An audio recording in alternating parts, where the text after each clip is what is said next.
Stop kasih tahu orang-orang soal mimpi besar kita. Ada salah satu penelitian psikologi yang ngebuktiin kalau misalkan setiap kali kita nyeritain ambisi kita ke orang lain dan mereka memuji kita, otak kita itu bakal ngelepasin dopamin yang sama persis dengan saat kita udah mencapai tujuan itu. Akibatnya, otak kita tuh jadi ngerasa tugasnya tuh udah selesai. Motivasi kita mati dan kita nggak pernah benar-benar mulai bekerja. Ada fenomena yang mungkin kita semua pernah relate. Kita pernah ngerasa super semangat di jam 2 pagi, ngerasa siap buat naklukin dunia, siap bikin bisnis, siap belajar skill baru, tapi pas bangun besok paginya, semua energi itu tuh kayak hilang gitu aja. Kita balik lagi ke scroll TikTok, kita balik lagi doom scrolling, kita balik lagi nunda-nunda, dan siklus itu tuh berulang sampai bertahun-tahun. Hari ini, kita nggak akan bahas soal motivasi sampah yang cuma bertahan sekitar 5-10 menit doang. Kita bakal ngebedah sains di balik ambisi. Kita bakal bongkar kenapa sebagian orang seolah-olah tuh punya api yang nggak pernah padam, sementara kita tuh harus nyeret badan cuman buat mulai kerja. Dan gimana caranya kita bisa memanipulasi otak kita sendiri supaya kita bisa jadi manusia yang obsesif, lapar, dan super ambisius. Bukan cuma di jam 2 pagi, tapi di setiap detik dalam hidup kita sendiri. Hal pertama yang harus kita sepakati di sini adalah definisi dari ambisi. Kebanyakan orang tuh salah kaprah. Mereka pikir ambisi itu adalah keinginan buat kaya, keinginan buat punya badan bagus, dan keinginan buat lulus cum laude. Itu bukan ambisi.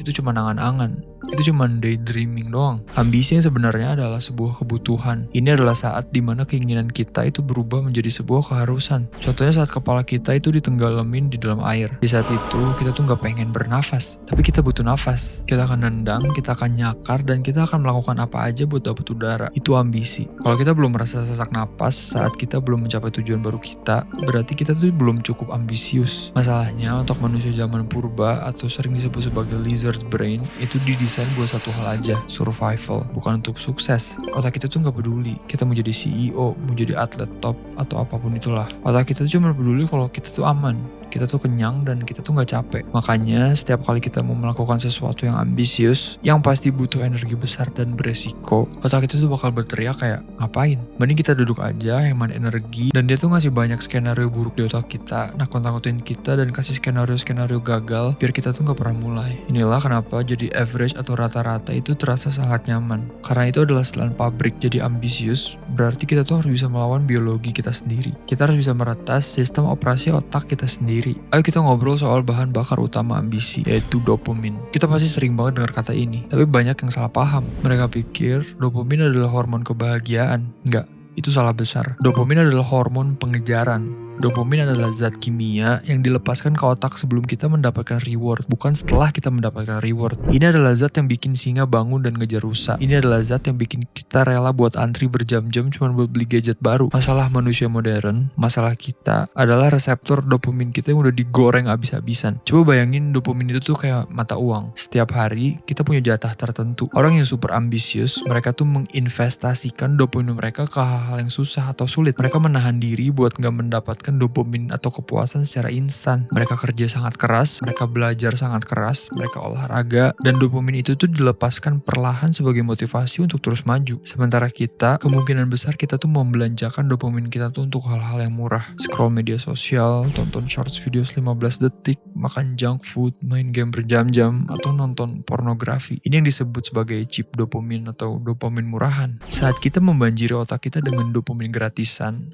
otak kita tuh jadi bingung. Kok kita udah dapet reward padahal kita tuh gak ngapa-ngapain. Akhirnya otak kita tuh nurunin standar motivasinya. Buat apa kerja keras nulis skripsi atau membangun bisnis kalau dengan kita tiduran sambil geser layar handphone aja rasanya udah enak. Ini yang bikin kita merasa malas dan gak punya ambisi. Bukan karena kita orang yang buruk, tapi karena sistem kimiawi di otak kita itu lagi kacau. Kita gak bisa berharap punya ambisi setinggi langit kalau kita masih jadi budak dopamin instan. Jadi langkah pertama untuk menjadi monster yang ambisius adalah dengan melakukan dopamin detox atau puasa dopamin. Ini terdengar sangat klise mungkin, tapi coba lakuin ini. 1 hari aja, jangan sentuh handphone kecuali untuk kerja darurat. Jangan dengerin musik, jangan makan makanan manis, jangan main game, dan biarin diri kita ngerasa bosen. Kebosanan adalah pupuknya ambisi. Saat kita bosen parah, dinding di kamar kita pun akan terlihat sangat menarik. Saat kita bosen, otak kita tuh bakal cari stimulasi. Dan kalau satu-satunya stimulasi yang tersedia adalah bekerja atau belajar, otak kita tuh akan dengan senang hati buat ngelakuinnya. Orang-orang sukses bukan orang-orang yang selalu semangat, tapi adalah orang-orang yang pintar mengelola rasa bosan mereka dan mengubahnya menjadi produktivitas tingkat tinggi. Sekarang, mari kita masuk ke level yang lebih dalam, identitas. Coba perhatikan cara kita ngomong ke diri kita sendiri. Apakah kita bilang, gue mau jadi YouTuber, atau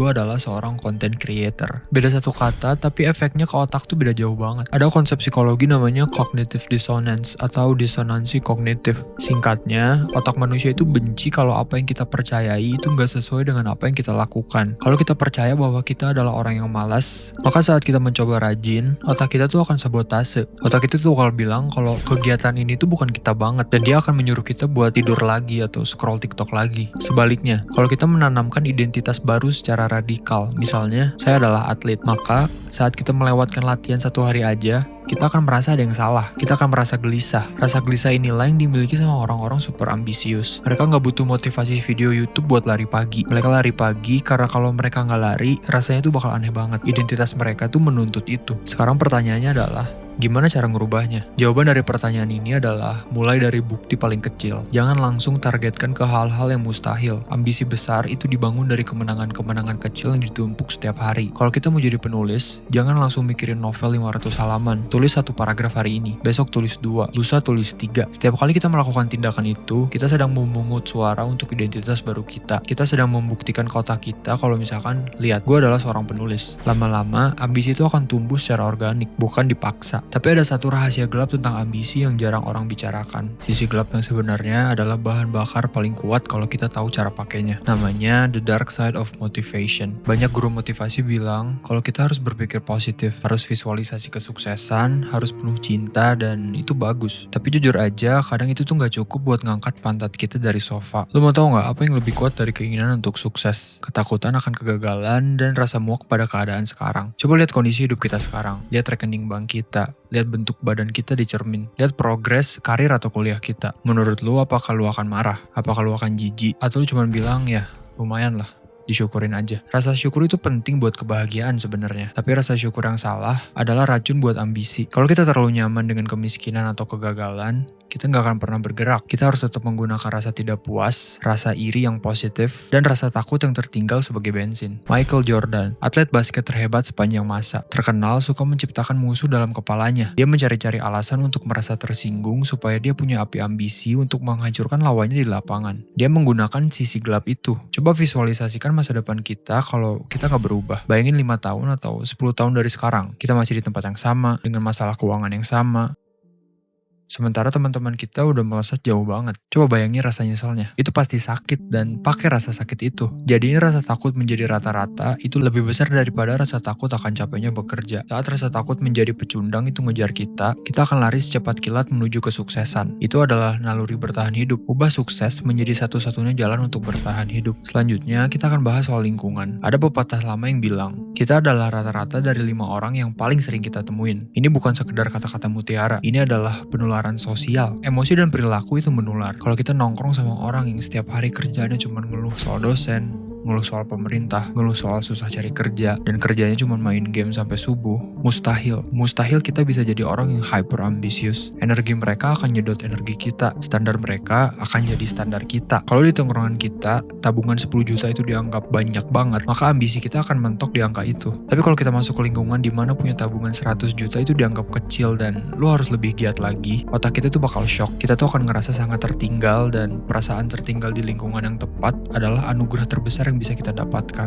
Mungkin lu bilang, tapi teman-teman gue asik, mereka baik. Ya, mereka mungkin orang yang baik, tapi mereka bukan orang yang tepat buat masa depan lu. Lu gak harus musuhin mereka, tapi lu bisa kurangin durasi interaksi lu sama mereka. Cari mentor, cari komunitas yang isinya orang-orang yang lebih pinter, lebih kaya, dan lebih disiplin dari kita. Jadilah orang yang paling bodoh di ruangan itu. Ego kita mungkin bakal sakit, tapi ambisi kita tuh bakal meroket jauh banget. Sekarang ayo kita bahas tentang jebakan perencanaan. Orang yang ingin ambisius itu sering terjebak di fase perencanaan. Beli buku catatan yang mahal, bikin jadwal yang warna-warni, riset cara terbaik, nonton tutorial berjam-jam. Rasanya produktif banget, padahal itu cuma bentuk lain dari penundaan. Ini namanya procrastination disguised as planning. Ambisi tanpa eksekusi adalah halusinasi. Dunia nyata itu gak peduli seberapa bagus rencana kita. Dunia itu cuma peduli sama apa yang kita selesaikan. Orang yang super ambisius itu punya bias terhadap aksi. Mereka lebih memilih melakukan hal-hal yang salah lalu memperbaikinya daripada dia menunggu rencana yang sempurna. Ada konsep yang namanya fail fast, gagallah dengan cepat. Kalau kita mau bikin konten, jangan nunggu kamera yang bagus. Tapi rekam aja pakai handphone kita yang jelek itu. Upload, lihat hasilnya, perbaikin dan ulangin. Proses belajar yang sebenarnya terjadi itu saat kita ada di lapangan, berdarah-darah dan berkeringat. Bukan saat kita duduk manis di coffee shop sambil bikin mind mapping atas sesuatu yang mau kita kerjain. Stop nunggu mood datang. Amatir itu nunggu mood, profesional itu datang dan bekerja. Gak peduli moodnya lagi hancur apalagi bagus. Kita pikir Elon Musk atau Jeff Bezos itu selalu semangat setiap hari. Enggak, mereka pasti punya hari-hari di mana mereka pengen tiduran aja. Tapi mereka punya disiplin yang melampaui perasaan. Mereka menjadikan kerja keras sebagai default, bukan sebagai opsi atau alternatif.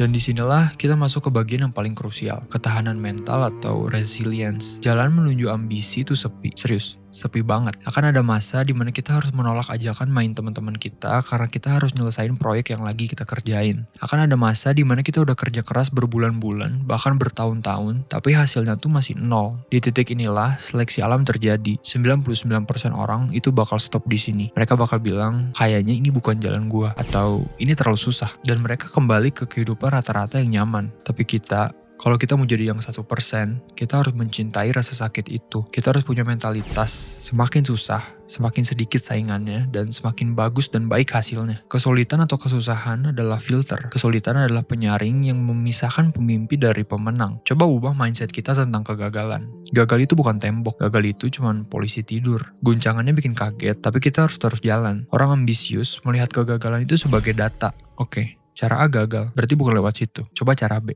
Sesimpel itu. Gak perlu baper, gak perlu drama, ambil datanya, buang emosinya, dan lanjut jalan. Ingat gak sama hukum kekekalan energi? Energi itu gak bisa diciptakan atau dimusnahkan. Tapi energi itu bisa berubah bentuk. Kita punya energi yang sama besarnya dengan orang-orang sukses di luar sana. Bedanya itu cuma di fokusnya aja. Coba bayangin energi kita tuh kayak sinar matahari. Kalau disebar kemana-mana, dia cuma bikin hangat. Tapi kalau kita pakai kaca pembesar atau fokuskan sinar itu ke satu titik kecil, dia bisa membakar kertas. Dia bisa menciptakan api. Orang yang gak ambisius itu menyebar energi mereka kemana-mana. Mikirin omongan tetangga, mikirin drama selebriti, mikirin hal-hal yang sebenarnya gak bisa mereka kontrol. Orang super ambisius itu memegang kaca pembesar itu dengan tangan yang stabil, memfokuskan semua energi, waktu, dan uang mereka ke satu tujuan sampai api itu nyala. Pertanyaannya sekarang adalah, kita berani gak pegang kaca pembesar itu? Kita berani gak buat nolak ke semua hal yang gak relevan sama tujuan kita? Menjadi hyper ambisius itu bukan berarti kita jadi robot yang gila kerja dan gak punya hati. Justru sebaliknya, dengan punya ambisi, kita punya tujuan hidup. Kita bangun pagi dengan alasan yang jelas. Kita jadi manusia yang lebih hidup. Kita jadi versi terbaik dari diri kita yang bisa memberikan dampak lebih besar buat orang-orang yang kita sayang. Gimana cara kita bisa bantu orang tua kita kalau kita sendirinya aja susah? Gimana cara kita bisa bantu teman kita kalau kita sendirinya aja gak punya power apa-apa? Ambisi yang sehat adalah bentuk tanggung jawab. Kita punya potensi besar yang Tuhan kasih. Dan menyia-nyiakan potensi itu adalah sebuah penghinaan. Jadi, mulai hari ini, stop cari validasi. Berhenti nunggu ditepuk punggung sama orang lain dan jadilah supporter buat diri kita sendiri. Pecah tujuan besar jadi target harian yang kelihatannya sepele.